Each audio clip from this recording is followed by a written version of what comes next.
રાજકોટથી સમાચાર ત્રિકોણબાગ પાસે રિક્ષા ચાલક અને સિટી બસના ડ્રાઈવર વચ્ચે માથાકૂટ થઈ।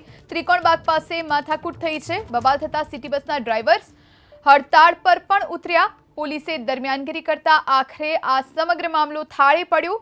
ત્રિકોણબાગ ખાતે થોડીવાર માટે સિટી બસના થપ્પા લાગેલા નજરે પડ્યા। પોલીસે મધ્યસ્થી કરી, જેના કારણે આખરે હડતાળ પણ સમેટાઈ।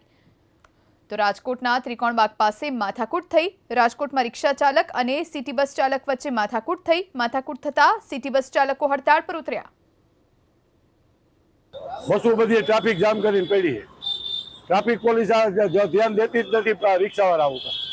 મોટરસાઇકલને દંડ કરે, આ મોટરવાળાને દંડ કરે, તો રિક્ષાવાળાએ શું કર્યું છે કે દંડ નથી લેતા? રિક્ષાવાળાએ કેમ ડ્રાઈવરને માર્યો? અહીંયા હોર્ન માર્યો। એમાં ત્રિકોણબાગે આપણે જે પાર્કિંગ બસનું હોય એમાં રિક્ષા ખાલીને ઉપર દાદાગીરી। રિક્ષાવાળો એક જ હતો અને બસની અંદર ઘરીને માર્યો। એમાં સીસી કેમેરા છે બસની અંદર, એ દેખાડશે।